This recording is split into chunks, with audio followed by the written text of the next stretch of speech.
예, 안녕하십니까. 김종욱입니다.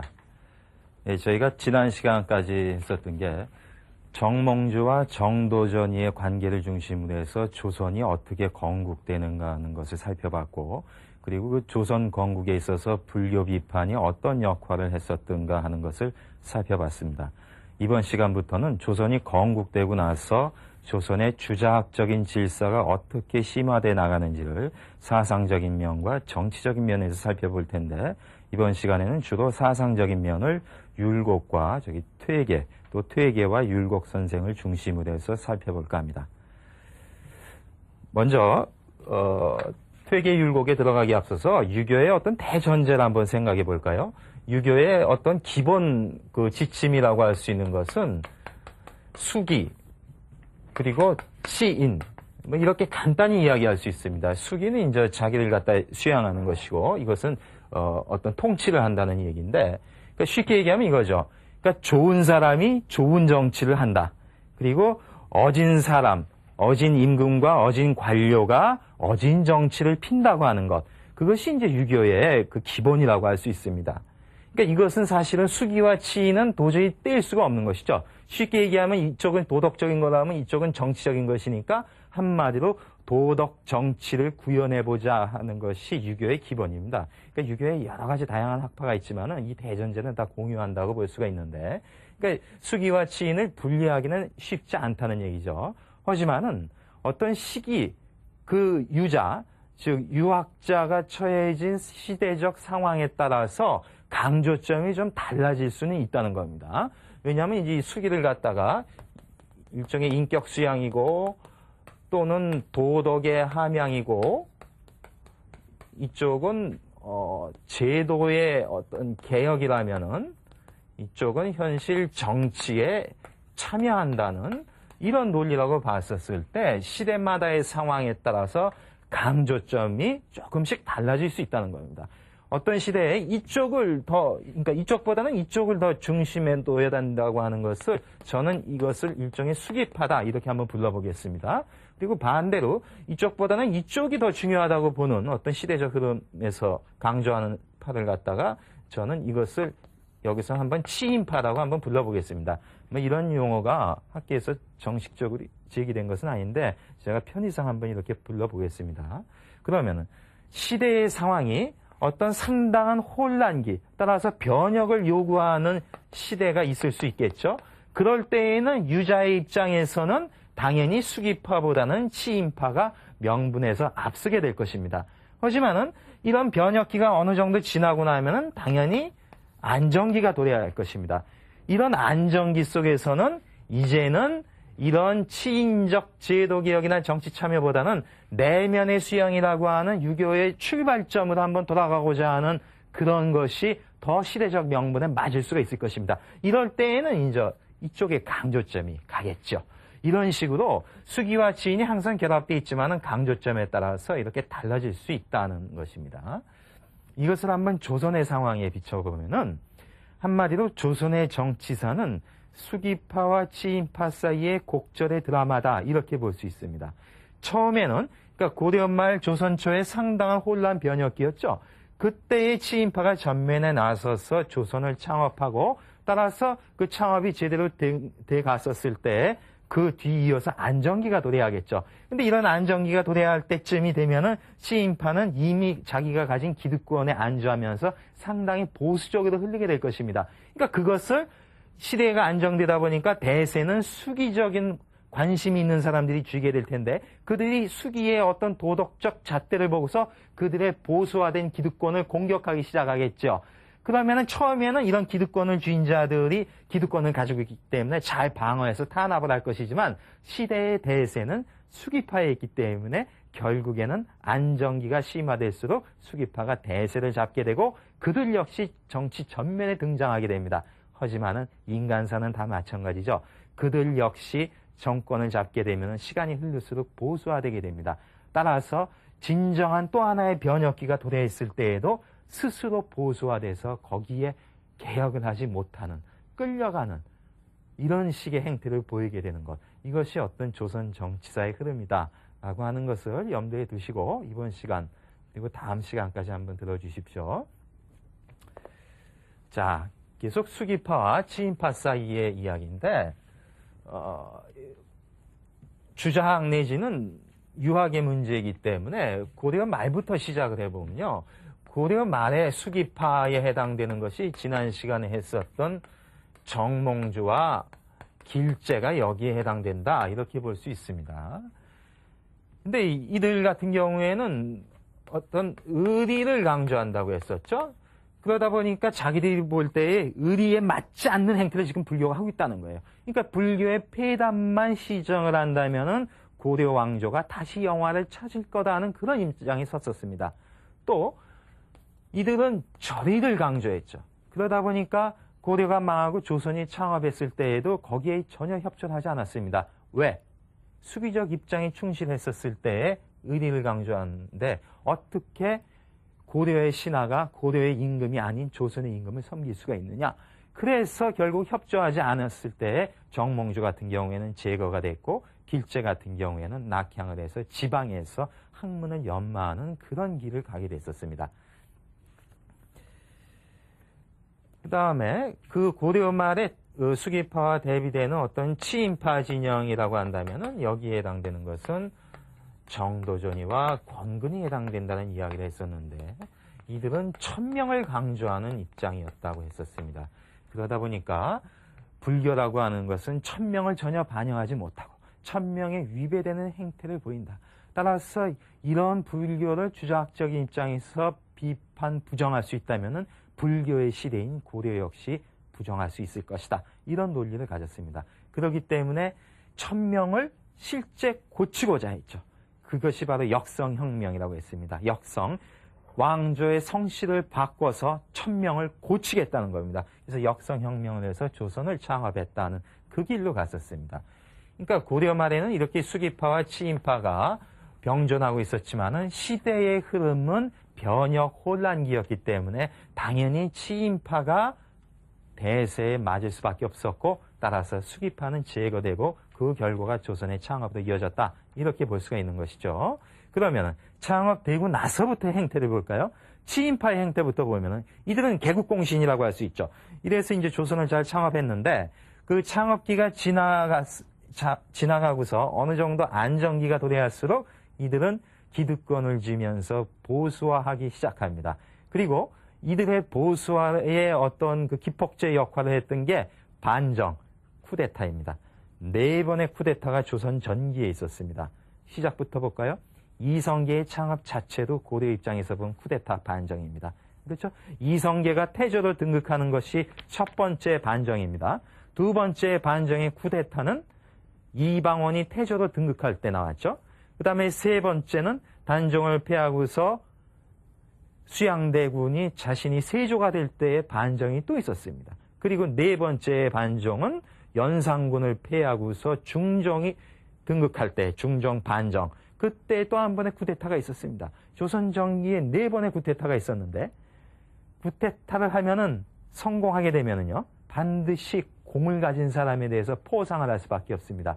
따라서 4번의 쿠데타가 이렇도록 많이 진행됐다는 이야기는 그만큼 쿠데타 성공 세력의 공운을 가진 자들의 숫자가 많아져 갔다. 이렇게 볼 수 있겠죠.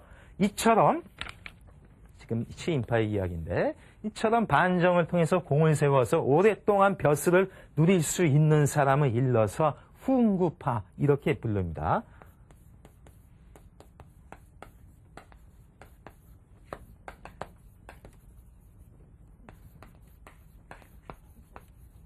훈구파요. 그러니까 공운을 세워서 쿠데타의 공운을 세워서 오랫동안 벼슬을 누리게 된 집단을 훈구파라고 그러고 이들이 결국 반정의 연속이었기 때문에 조선 전기에 있어서 세력을 쥐고 있었다. 이렇게 볼 수 있습니다. 그리고 왕 입장에서도 어떤 생각이 들까요? 자꾸 반정이 되풀이되다 보니까 모든 왕들의 관심은 더 이상의 반정은 원하지 않는다는 겁니다. 그렇겠죠? 그렇다면 믿을 수 있는 것은 사실은 신하들보다 친척이 아니겠는가? 이런 생각을 해요. 왜? 가장 대표적인 것이 그 훌륭한 세종 임금께서 돌아가시면서 단종의 후사를 맡겼지만은 결국은 신하들한테 맡겨서 나아진 게 없죠. 결국에는 쿠데타가 나지 않았습니까? 그러니까 그 이후에는 자연히 왕들 입장에서는 반정을 막기 위한 길은 신하보다는 그래도 피부치가 낫다. 그래서 외척과 어떤 그러니까 이때 외척 내지는 어떤 그 처가 쪽에 이쪽 친척들을 갖다가 우대하는, 그래서 그들이 그 신하가 되는 것을 갖다가 척신이라고 이렇게 부릅니다. 척신. 그러니까 훈구 대신과 척신이 결합해가지고 조선 전기를 지배했다 이렇게 볼 수 있죠. 하지만 상당히 보수적일 수밖에 없을 겁니다. 성향 자체가. 근데 이번에는 조선에 있어서 조선 전기의 수기파의 행태를 보실까요? 수기파는 이미 고려 말에 정몽주는 제거됐고 길제는 낙향을 해가지고서 지방에서 인재를 양성했었습니다. 그러니까 중앙에 있는 성균관과 대비시켜서 지방에서 어떤 그 교육을 갖다가 임했었는데, 그러니까 일종의 은둔파라고 볼 수 있죠. 그러니까 조선 전기에는 은둔의 시간을 가졌지만은 그때 제자 양성을 했었다 이렇게 볼 수 있습니다. 근데 이런 학문의 연만을 통해서 어느 정도 때가 무르익었을 때 결국은 출사를 하게 되죠. 중앙에 진출합니다. 그때가 바로 성종대라고 볼 수 있습니다. 성종대에 진출을 했는데 중종대에 가면은 여러분이 잘 아시는 조광조에 의해서 이 신진 이들을 갖다가 지금 훈구파에 대해서 살인파라 이렇게 부릅니다. 살인파라 부르는 이유는 선비들의 어떤 무리, 집단이라고도 볼 수 있고 이 이름은 또 제야를 뜻하기도 합니다. 그러니까 중앙에 있지 않은 제야 선비의 집단을 살인파라고 그러는데, 이들이 길제의 계보를 이어서 학문 연만을 한 다음에 성종대의 중앙에 진출했다가 중종대의 조광조에 이르러서 극에 달하게 됩니다. 그러니까 서로가 싸울 수밖에 없죠. 훈구파와 살인파가. 근데 서로가 어떻게 볼까요? 훈구파 입장에서 보면 살인파는 젊은 애들이죠. 그야말로 철물로는 과격분자로밖에 보이지 않습니다. 하지만은 이런 신진 살인파 입장에서 보면 훈구 대신이야말로 보수 기득권층이고 시대에 역행하는, 그야말로 그리고 유교의 본 가르침에 봤었을 때 부패한 집단 이렇게 보이겠죠. 그러니까 서로가 서로를 갖다가 아주 견원시한다고 볼 수 있습니다. 이런 긴장과 갈등의 결과물이 뭘까요? 그것이 바로 사화입니다. 사화. 여러분 사화 그러면은 자꾸 드라마에서 궁중 여인네들이 뭐 암투 속에서 나오는 걸로 이렇게 극화가 돼서 그러는데, 실제 어떤 내면은 훈구파와 살인파의 갈등의 산물이다 이렇게 볼 수가 있겠죠. 지금 사화를 갖다가 설명하겠습니다. 사화입니다. 사화. 그러니까 선비가 화를 당했다는 것이고, 그러니까 살인파의 선비들이 탄압을 받았다. 지식인 탄압이었다는 그런 얘기입니다. 이 시대를 보면은 처음에 이제 혼란기를 딛고 조선전기 이제 안정기를 점차 들어가는 상태였기 때문에 이 시대의 분위기 자체는 훈구파가 주도할 수밖에 없을 것입니다. 게다가 기득권 권력을 쥐고 있었기 때문에 사화를 통해서 결국은 살인파가 제거되고 지방으로 다 몰려왔죠. 그러니까 훈구파가 승리했다고 이렇게 볼 수 있습니다. 이것은 연산군 때 시작이 돼서 중종, 인종, 명종 걸치는 70년간의 4번의 유명한 사화가 진행이 됐고, 그 결과 살인파는 탄압을 받고서 지방으로 이제 다 잠적을 하게 됩니다.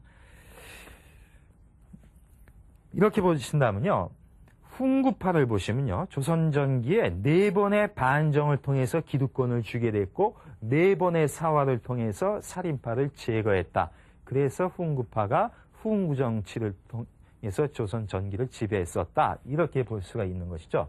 그런데 이 사화를 거치면서 살인파들은 어떻게 생각하냐면은 일종의 자기 반성의 기회를 잡는 겁니다. 아직은 때가 되지 않았으니까 지방에서 옛날에 그 길제가 했듯이 지방에서 학문을 연마하면서 때를 기다리자는 이런 입장을 취하게 됩니다. 그리고 점점 안정이 깊어지기 때문에 시대의 대세는 수기적인 것을 지향하는 살인파 쪽으로 갈 수밖에 없었죠. 하지만 이제 아직은 때가 아닌 것이었습니다. 하지만 이미 지방 쪽에서 보면 살인파들이 상당한 세력을 형성하기 시작을 합니다. 왜냐하면 향약이라는 게 있어요. 즉 향촌 사회의 일종의 규약 같은 건데, 유교적인 어떤 그 도덕 질서를 각 마을 단위에서 이제 구현해 보자 하는 향약을 갖다가 지방에 내려가 있는 살인파 선비들이 주도를 하게 됩니다. 그리고 각 지방마다 서원을 설치하게 되죠. 이것은 살인파 자체의 어떤 교육기관이라고 할 수 있는데, 아무리 사화가 심했다 하더라도 각 지방에 있는 서원까지 철폐하지는 않았었습니다. 그러니까 이들은 지방으로 낙향해서 서원을 중심으로 해서 교육 또는 자기의 학문을 연마하는 길을 갔었죠. 즉 때를 기다렸다 이렇게 볼 수 있습니다. 이 때를 기다릴 때에 자기 수양 또는 자기 연마의 기회를 삼아서 조선 주자학의 사상을 심화시키는 그 길을 가는 분위기 속에서 나오는 것이 바로 퇴계 선생이었다. 이렇게 볼 수 있습니다. 그러니까 퇴계의 철학은 이 쭉 어떤 훈구사림의 시대적 분위기 속에서 나오는 것이다. 이렇게 볼 수 있겠죠. 그러니까 이제부터는 퇴계 선생님에 대해서 한번 이야기를 해보죠. 그러니까 퇴계가 처한 시대적 분위기라고 하는 것은 훈구와 살인이 세를 겨루다가 결국은 사화로 인해서 살인파가 제거됐고 따라서 잠복할 수밖에 없는 그런 상황이었죠. 그러다 보니까 퇴계 선생 입장에 있어서는 어떤 학문의 연마, 주자학적 사상의 심화를 통해서 살인파의 어떤 정신 무장 내지는 학문적 연마를 세련되게 갖춰야 될 것입니다. 그런데 이 살인파는 일종의 수기파의 연장선에 있다고 볼 수가 있는 것이죠. 이 연장선이라고 하는 것은 이렇게 맥이다 합니다. 이것은요, 계보가 이렇게 됩니다. 정몽주, 길재, 김숙자, 김종직, 김굉필, 조광조. 이것이 소위 말하는 도학의 계보, 즉 도통이라고 하는 것이죠. 이것이 살인파가 주장하는 도통입니다. 지난 시간에도 얘기했지만 재밌죠? 정몽주와 길재는 고려에 충성한 신하입니다. 하지만은 조선의 선비들이 어떻게 자기들의 계보를 여기다 붙이냐고요. 그것은 바로 그야말로 살인파의 입장이기 때문에 훈구파라고 할 수 있는 정몽주와 정도전의 계보를 인정하지 않겠다는 이야기죠. 오히려 왕조를 뛰어넘어서 도의 계통을 갖다가 붙이는 것다 이렇게 볼 수 있는데 퇴계 선생은 바로 이쪽을 살인파의 정통을 이은 것이다 이렇게 볼 수가 있을 것입니다. 그러다 보니까 그 퇴계 선생의 학문도 일종의 도학 중심이라고 볼 수 있고 그것은 바로 의리와 도덕을 강조하는 그런 학문 경향이라고 볼 수 있죠. 그러니까 수기파의 기본이 뭐라고 했습니까? 인격 수양, 도덕 함양을 치인이라고 하는 현실 참여나 제도 개혁보다 우선하는 것이다. 이렇게 보는 입장이었는데 따라서 퇴계 선생님의 전체 철학도 그런 쪽에 강조죠. 즉 수기적 인격 수양을 강조하는 쪽이 가 있다고 볼 수 있습니다. 이것은 언젠가 그 일본의 그 유학을 설명할 때 일본 주자학이 퇴계 선생의 강력한 영향을 받았고 그들이 그토록 퇴계 선생을 존중했었던 이유는 이런 수기적 인격 수양을 경례 공부를 통해서 퇴계 선생이 가르친 것을 그토록 존중했었다는 이야기를 했었죠.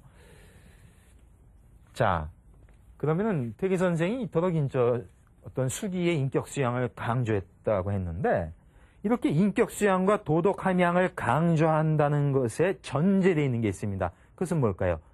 도덕을 함양하려면은 도덕의식을 강화시켜야 되겠죠. 근데 도덕의식을 강화시키려면은 선과 악을 명확히 나눠볼 줄 아는 해안이 있어야 됩니다. 그래야 선을 갖다가 구현하는 것이 바로 도덕 아니겠습니까? 그렇다면은 선과 악을 구분하는 것이 도덕 함양의 시작이라는 얘기죠. 즉 선과 악의 구분이라는 이야기인데 그러다 보니까 지극히 선한 거, 그야말로 절대선 그 자체라고 할 수 있는 것은 주자학적으로 봤었을 때 이가 여기에 해당되는 것이고 기는 악에 해당됩니다. 그렇다고 해서 좀 모호하고 헷갈리시면 안 되는 건데 기가 곧 악은 아니고 기는 엄격하게 얘기하면은 선일 수도 있고 악일 수도 있는 그런 혼재된 요소라고 볼 수가 있습니다. 하지만은 여기는 절대적으로 선만 있는 것이죠. 그러다 보니까 선과 악을 구분한다는 얘기는 이와 기도 구분하는 쪽으로 갈 수밖에 없다는 이야기가 되겠죠. 그리고 이제부터 설명할 소위 사단이라고 하는 것과 칠정이라고 하는 거 이쪽도 명확히 구분해서 보기 시작을 합니다.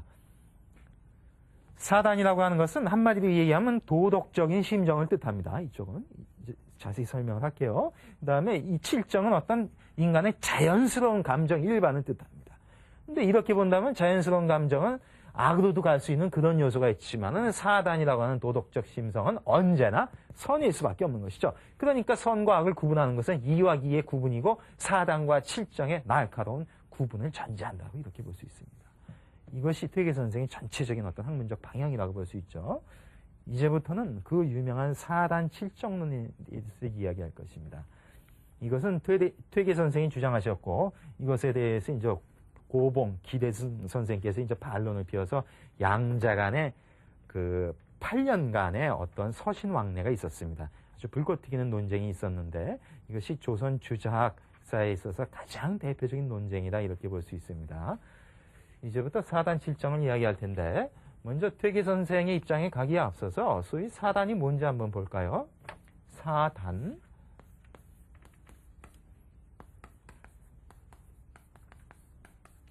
이 사단이라고 하는 것은 맹자에서부터 나온다는 거 볼 수 있습니다. 맹자에 어떤 구절이 나오냐면 사단을 얘기할 때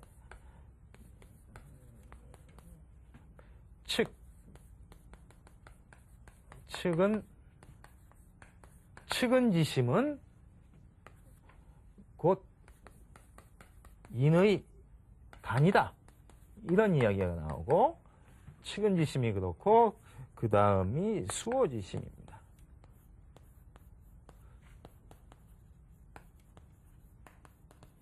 수호지심이라고 하는 것은 의의 단이 된다는 것이고 그 다음이 사양지심이 되겠죠.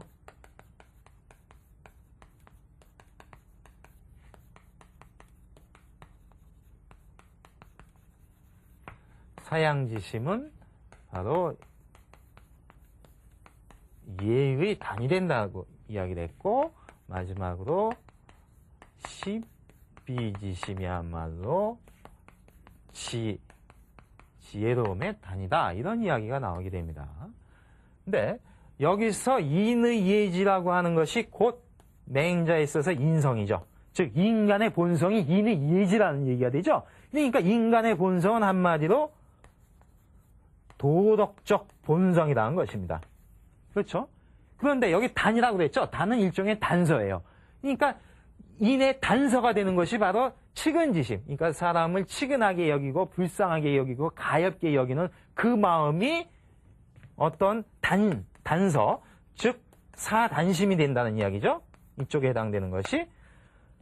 즉 인의 단서가 되는 것이 측은하게 여기는 그 마음이라고 하는 것이고 의의 단서가 되는 것은 수오. 어떤 잘못을 갖다가 부끄러워하고 부끄러워하고 오, 이건 악이 아니라 오입니다. 그러니까 미워한다는 겁니다. 잘못한 것에 대해서. 그다음에 어떤 사양할 줄 아는 그것은 예의 단서가 되는 것이고 옳고 그름을 분별할 줄 아는 그것은 바로 지혜 단서가 된다는 것입니다. 근데 인간의 도덕적 본성은 인의 예지고 이런 도덕적 본성의 단서가 되는 도덕적인 어떤 심정, 이것이 바로 여기서 얘기하는 사단이 바로 도덕적 심정이 된다고 볼 수 있죠. 그러니까 인간의 본성은 도덕적 본성인데 그것의 단서가 되는 그 마음들, 그것이 네 가지가 있다. 그래서 이런 도덕적 심정을 이야기하는 것, 이게 사단이라고 볼 수 있습니다.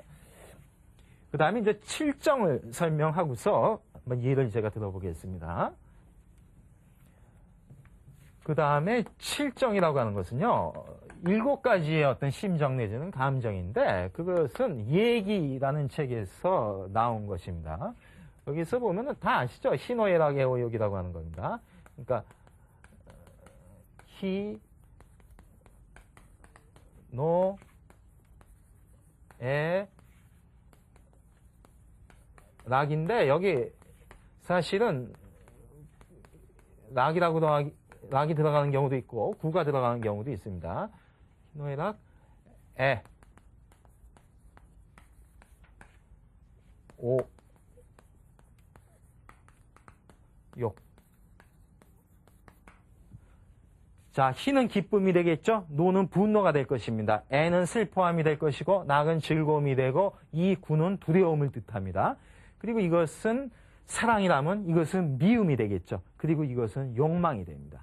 그래서 이 7가지 4가지는 인간이 자연스럽게 느끼는 그런 심정 일반을 뜻합니다. 그렇겠죠? 이것은 뭐 누구나 느끼는 겁니다. 한번 예를 들까요? 사단과 칠정이 어떻게 다른가? 사단의 대표적인 예를 갖다가 맹자께서는 이렇게 들었습니다. 그것은 뭐냐면은 우물가에 어린아이가 기어가다가 잘못하면 이제 빠지게 된 상황이 되면 여러분이나 저나 가서 말릴 거 아니에요. 뭐 무슨 일이 있어도 일단 말리고 볼 거 아닙니까? 이런 것은 어떤 선함을 보여주는 그런 마음이다 이렇게 봅니다. 그러니까 이것이 아까 얘기한 사단에 해당된다면은 같은 어린아이가 말을 안 듣잖아요. 그럴 경우에 화가 치밀죠. 그래서 너 왜 안 들어 하고서 때릴 수도 있죠. 이것은 일종의 분노일 수도 있는 것이죠. 그런 감정일 수도 있고 또 어린아이를 보고서 부모가 너무나 이뻐가지고 즐거움을 느끼는 그런 감정도 있겠죠. 이런 자연스러운 감정들은 이제 칠정에 해당이 됩니다. 그런데 문제는 소위 사단 칠정론이라고 하는 것은 뭐냐면은 사단이라고 하는 것은 이건 지금 칠정이죠.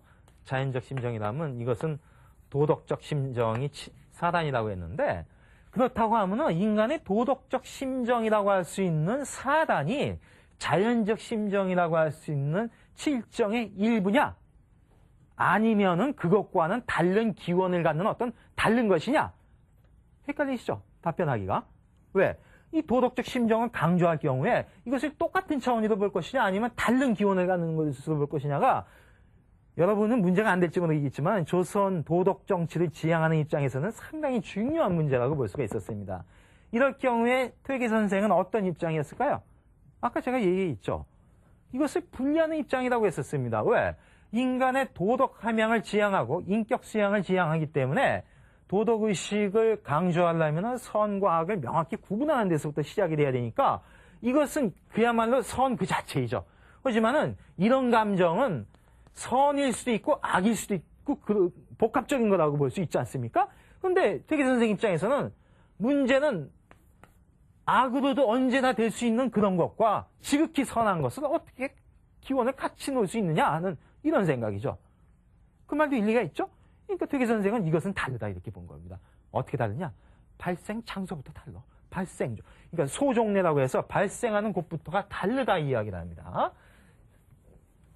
그래서 퇴계 선생은 이렇게 말씀을 하셨죠. 그러니까 여기서 사단하고 칠정을 이야기하면은 사단이라고 하는 것은 이집 발이고 칠정이라고 하는 것은 기집 발이다. 즉 이가 발동한 것이 사단이라고 하는 도덕적 심정이라면은 기가 발동한 것은 칠정이라고 하는 뭐 자연스러운 감정 일반 아니겠느냐 이렇게 이야기를 합니다. 그러니까 발생처가 다르니까 사단과 칠정은 구분돼야 되겠죠. 이런 식의 입장입니다.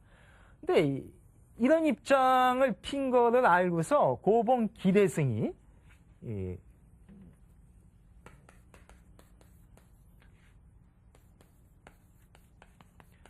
고봉 기대승 선생이 사실은 퇴계보다 뭐 까마득한 후배이죠. 그리고 이 당시만 해도 뭐 퇴계 선생은 조선 천지에서 알아주는 어떤 대학자의 반열이 있었는데 아주 신진 젊은 학자가 당돌하게 편지를 해서 이것을 정면으로 공격하기 시작합니다. 그런데 재밌는 것은 퇴계 선생이 그것을 한 7, 8년간이나 끌면서 서신을 갖다가 이 답변을 해준다는 이야기죠. 그러니까 여기서도 퇴계 선생의 어떤 인격의 됨됨이를 충분히 우리는 감지할 수가 있습니다. 근데 이런 논쟁, 서신왕래의 논쟁을 통해서 주작 자체가 조선에서 상당히 심화됐다 이렇게 볼 수 있는데 고봉 선생의 입장 한번 이야기해 볼까요? 이러면 문제가 심각해진다는 이야기입니다. 왜 그럴까요? 봐요. 이지발로 하면은 이가 발동한 것이니까 이것은 심하게 이야기하면은 이것은 기 없는 리다 이렇게도 볼 수 있죠. 근데 이것은 기가 발동한 것이라면은 심하게 얘기하면은 이것은 이 없는 기만 있는 거 아니냐? 그렇게 되죠. 이 기를 갖다가 분리시켜 놓고 보게 되니까. 그런데 이것은 외려 주자의 방침과 맞지 않다는 것입니다. 고봉이 봤었을 때. 왜냐하면은 사단이든 칠정이든 인간의 어떤 감정이나 심정이라고 할 수 있는데 이런 심정은 어떤 외부 사물과의 관계를 맺을 수밖에 없겠죠. 근데 그런 외부 사물뿐만 아니라 어떤 모든 것은 다 이와 기의 복합적 결합으로 되어 있다고 하는 것이 주자학의 기본이거든요. 근데 모든 것은 이와 기의 결합으로 되어 있어야 될 텐데 어떻게 이렇게 기 없는 이와 이 없는 기를 주장할 수가 있느냐? 이것은 주자학의 방침에 어긋나는 것 아니겠느냐? 따라서 4단과 7정은 완전히 그 발생처가 다른 그런 분리되는 것이라기보다는 있는 것은 오직 7정으로서의 감정 일반만 있다는 겁니다. 그 중에서 그것이 발동함에 있어서 기가 발동함에 있어서 그놈이 그러니까 과불급에 빠지지 않을 때, 즉 뭘까요?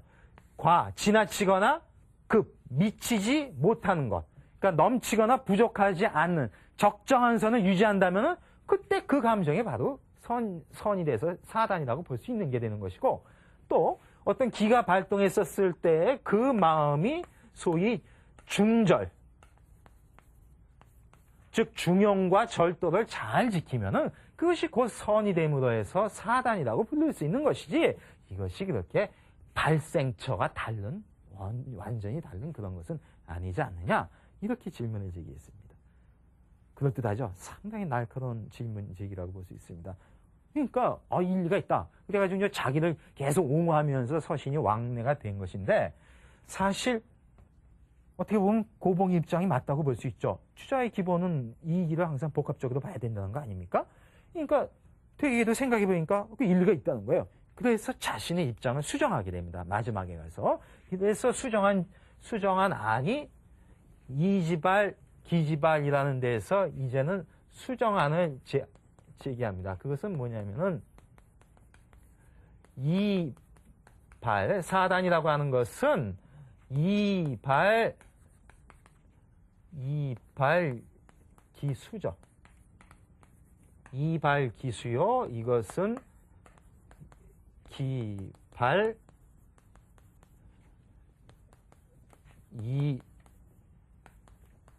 2승이다. 이렇게 이야기를 합니다. 이건 퇴계 선생의 입장인데, 즉 도덕적 심정이라고 하는 것은 이가 발동한 것이고 거기에다가 기가 따라가는 것이다. 그 얘기입니다. 그럼 어떻게 될까요? 그러다 보니까 기는 그냥 이에 따라갈 뿐이잖아요. 발동한 이에 대해서. 그러니까 기에는 주도권이 없겠죠. 그러니까 이가 주도권이 있으니까 선 그 자체일 수가 있다는 것이죠. 그러니까 이것은 항상 선 그 자체일 수 있습니다. 그러니까 순선이라는 얘기죠. 순수한 선 그 자체가 되는 것입니다. 하지만은 이것은 기가 발동한 것인데, 기가 발동한 것에다가 이가 거기에 올라타는 것입니다. 올라타니까 사실은 엄밀하게 보면 이때의 주도권은 사실은 기가 쥐고 있고 이는 거기에 올라탄 것이죠. 마치 이제 비유하면 퇴계 선생님이 이런 비유를 합니다. 말을 탄 형국인데, 말을 타고서 잘 올라타고서 방향을 잘 잡아서 가면은 그놈이 선위로 갈 수가 있겠죠. 하지만 말에서 떨어지거나 말이 가는 대로 놔둬버리면 어떻게 될까요? 기가 가는 대로 다 놔둬버리면 그것은 악으로 빠질 수밖에 없다. 이렇게 되는 것입니다. 그러니까 맞죠? 선악이 혼재되는 것이 설명이 됐고 순선이 설명이 됐죠. 그래서 이런 식으로 수정하는 제기한 거예요. 근데 이렇게 수정하는 제기한 것은 뭘까요? 요 뒤 후반부를 첨가시킴으로 해서 고봉의 비판을 비껴가는 겁니다. 왜? 고봉이 뭐라고 했어요? 퇴계 선생님처럼 하면 말이에요. 주자의 기본 방침인 이기가 같이 복합돼야 된다고 하는 건데 이기를 너무 분리시켜서 지나치게 이원화시켜서 보는 거 아닙니까? 하고 질문했으니까 이렇게 이발이라고 하면서 기를 붙이고 기발이라고 하면서 이를 붙임으로 해가지고 혼재된 상황이 되죠. 복합적으로. 그러므로 해서 고봉의 비판을 비켜가는 수정안을 제기한 것입니다. 그런데 엄밀하게 한번 보면요. 달라진 건 없다는 겁니다. 왜요? 이건 지금 첨가한 거 아닙니까? 고봉이 비판해가지고. 이 첨가한 거를 띄고 나면 어떻게 될까요? 남는 것은 이거죠? 예? 이거는 이거하고 똑같죠? 퇴계 선생님의 원래의 기본 방침은 하나도 변한 게 없어요. 그분은. 단지 고봉의 비판이 나름대로 일리가 있다 싶어서 후반부를 첨가한 것뿐이지 기본적 관점은 여기에 있어서 별로 달라진 것이 없었다는 것입니다. 그러면 뭐야? 이 논쟁이 도대체 뭐야? 이러겠죠? 이런 식으로 질문하면서 치고 나온 것이 누굴까요? 그것이 바로 율곡 선생님입니다. 율곡이 봤었을 때 이게 뭐야 말이야? 이게 달라진 게 뭐가 있느냐? 그리고 고봉의 원래의 관점에 있어서 퇴계가 제대로 그것을 수용한 것이 아니지 않느냐? 이렇게 질문을 제기하는 것입니다. 자, 이제부터는 이제 율곡의 입장으로 가볼까요? 그러니까 이 퇴계 선생의 어떤 방침은 이 길을 분리할 줄 알아야 된다. 근데 이렇게 이 길을 분리하는 이유는 뭘까요? 이 길을 분리시켜 놓고 기에 비해서 이를 강조하고 이에 의해서 기를 지배하는 거. 그렇기 때문에 선이 악을 지배할 수 있는 거. 그것을 노리기 때문에 이 길을 분리하는 쪽에서 이제 관심이 있다는 얘기입니다. 근데 지금 아까 얘기한 고봉 같은 경우에는 이렇게 분리시켜 놓는 것은 주자의 기본 방침에 어긋나는 것이니까 이것은 외려 이 길을 갖다가 어떤 이기는 불가분의 복합적인 관계에 있다고 하는 것을 강조하는 입장에서 공격을 한 것인데 이제 율곡 선생의 입장은 이런 입장이 아니라 퇴계가 주장했었을 때 아까 사단은 이지발이라고 했죠. 이가 발하는 거라고 했죠. 이 발 자체를 갖다가 공격하기 시작합니다. 왜? 율곡 선생이 봤었을 때는요. 주자의 기본 입장에서 퇴계가 너무 벗어났다는 것입니다. 왜냐하면요. 이기가 나눌 수 없다고 하는 것도 주자의 기본 방침이기도 하고 그리고 주자는 주자에게 있어서 리는 제가 지난 시간에 설명했지만은 소이연지고 그러니까 세상의 자연계가 이렇게 된 것의 근원이기도 하고 소당연지칙 인간 도덕적 사회의 어떤 규칙이 되는 그런 원리 법칙의 의미가 있었습니다. 즉 원리 법칙의 의미가 있었지 현실 속에 정말 직접적으로 개입돼 가지고 이 자체가 움직여가는 이 스스로가 기 없이도 움직여갈 수 있다는 이야기는 하지 않았다는 것이죠. 그러니까 율곡의 입장에서 보면은 주자가 그렇게 이야기하지도 않았는데 어떻게 이가 바란다는 이런 식의 것으로 지나치게 나아갈 수가 있느냐 이렇게 공격을 하는 것입니다. 그리고 사는 것이 율곡은 마치 고봉의 입장을 어떻게 보면 개성한 것이죠. 이 기가 불가분이고 이 기의 역할이 따로 있는데 이라고 하는 것은 법칙으로서 세상을 주재하는 그런 주제적 법칙성은 있지만은 그렇다고 해서 세상이 직접 개입하는 것도 아니고 또 이를 떠나서 현실화될 수는 전혀 없다는 겁니다. 그러니까 율곡의 입장은 바로 이거죠. 이라고 하는 것은 언제나 기의 리일 수밖에 없다는 겁니다. 그러니까 이 없는 기, 리 없는 기 이런 것은 성립이 안 되고 퇴계가 얘기하는 것은 언제나 기와 관련된 리로서만 존재할 수 있기 때문에 리 자체가 발동한다고 하는 것은 인정할 수가 없다. 이렇게 주장을 하기 시작하죠. 여러분 여기서 뭘 느끼십니까? 결국 퇴계와 고봉과 율곡이 보기에 따라서는 상당한 차이를 가지고 이야기하는 것 같지만은 그들이 주장하는 것의 근거는 다 주자에게 있습니다. 심하게 이야기하면 누가 더 주자적이냐는 것 가지고 싸우는 거다 이렇게 볼 수 있어요. 퇴계 선생 같은 경우에는 물론 이 기가 분리할 수 없다는 걸 왜 모르겠어요. 퇴계와 같은 대학자가 대주자학자가 알지만은 주자의 기본 어떤 취지는 기에 대해서 이가 주재하고 지배할 수 있다는 거 하는 거. 즉 사회의 기라고 하는 현실을 갖다가 이라고 하는 이상적 질서에 의해서 지배해야지만 된다고 하는 것이 강조점이 있기 때문에 그것을 이발이라고 하는 다소 주자를 벗어나긴 했지만은 더 주자적이기 위해서 주자를 벗어날 수 있다. 이렇게 보는 게 퇴계라면은 고봉은 원래 주자 입장으로 가서 이기가 나눌 수 없는 것인데 왜 그러냐. 그리고 율곡도 마찬가지죠. 이가 바랄 수 없는 것인데 왜 그러냐. 이렇게 보면은 다 너무나도 주자학적인 것이다. 이렇게 볼 수 있습니다. 그러니까 혹자들은 그래요. 여기서 자꾸 이제 기와 관련돼서 얘기하니까 율곡은 소위 주기론 아니냐, 기를 중심에 놓는 거 아니냐 하는데 그것은 전혀 아니었습니다. 큰 틀에서 보면 다 주자적이고 큰 틀에서 보면 다 주리적인 것, 이를 중심에 놓는 것이다. 이렇게 볼 수가 있습니다. 이것은 이제 다음 시간에 한번 더 설명할 기회가 있을 것입니다. 어쨌든 여기서 명심해야 될 것은 세 분의 입장이 다 차이가 있지만은 다 주자의 바탕을 두고서 논의는 전개되는 것이다. 이렇게 볼 수 있겠죠. 그래서 그 율곡 선생의 입장을 한번 더 정리를 해보면 이렇죠. 그러니까 율곡 입장은 아까 그 퇴계가 이발이라고 하는 것을 비판했는데 율곡이 봤었을 때에는 이와 기를 보게 되면은 그 역할이 있는데 이라고 하는 것은 율곡이 봤었을 때에는 이라고 하는 것은 무위죠. 무위라는 표현을 씁니다. 이것은 처음에 쓴 것은 노자가 쓴 것이고 후대에 이제 수당대 불교에서 무의라는 식으로 번역이 된 건데 여기서 율곡 선생은 여기다 이에다가 무의를 붙여요. 그리고 기에다가 유의를 붙입니다. 물론 이건 제가 확인 안 해본 거지만은 사실 퇴계는 불교의 불자도 싫어했지만은 율곡은 불교에 대해서 상당히 정통한 사람이었습니다. 그래서 이제 뭐 이런 불교 용어가 왔는지 모르겠는데 뭐 이게 불교 용어라 하더라도 여기서의 용법은 완전히 달리 쓰여요. 여기서의 위의 용법은 어떤 그 자귀 또는 운동성을 뜻합니다.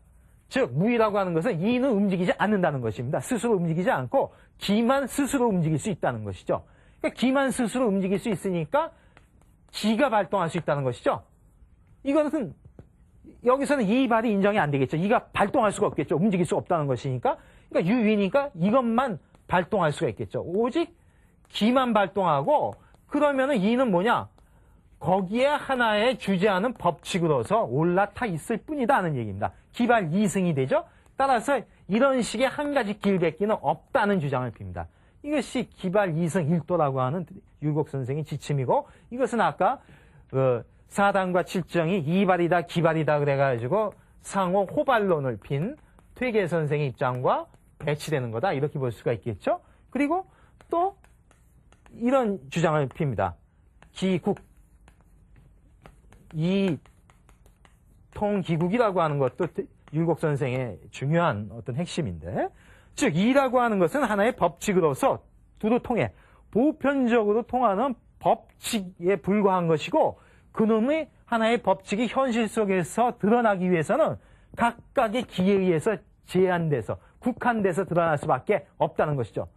이게 어떻게 보면 주자의 방침과 잘 맞죠. 이 기가 항상 혼재돼서 드러난다고 하는 것이니까 이런 어떤 기의 국한성 그리고 이 기는 바로 현실이라고 봤었을 때 현실이 지닌 어떤 제한성을 강조하는 것이 율곡 선생의 입장이었습니다. 그러다 보니까 퇴계 선생은 일종의 원칙주의자라고 볼 수 있겠죠. 어떤 인격 수양과 도덕 함양을 위해서 어떤 원칙을 고수하는 원칙주의자라면 율곡 선생은 뭘까요?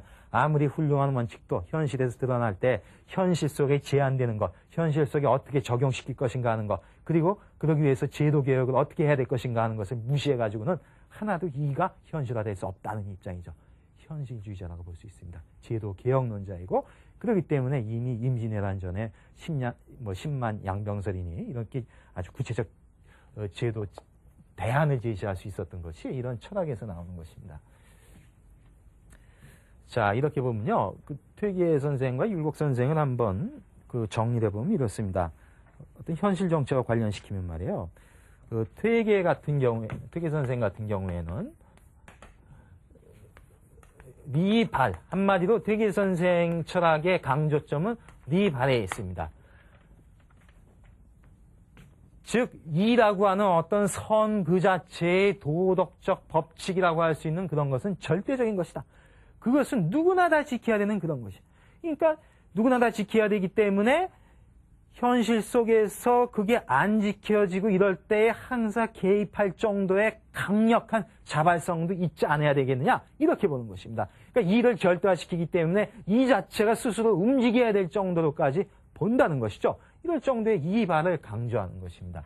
근데 이렇게 이발을 강조하는 입장은 수기를 통한 어떤 인격 수양과 도덕 함양을 강조하기 때문에 그러기 위해서는 도덕의식을 강조해야 되고 그러려면 선과 악을 분리해야 되고 이렇게 분리된 선악을 통해서 선이 악을 지배하는 것을 강조하기 위해서는 이의 어떤 역동적 자발성을 강조하는 것이 같은 겁니다.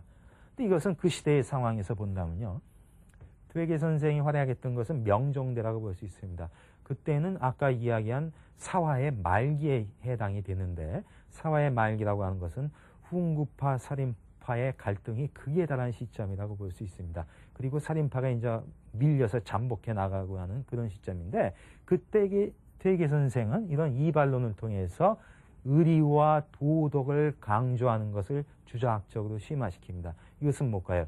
수기파의 어떤 적통을 이은 이런 살인파들의 어떤 철학적인 그 내면을 갖다가 갖고 가는 것을 했다고 볼 수 있죠.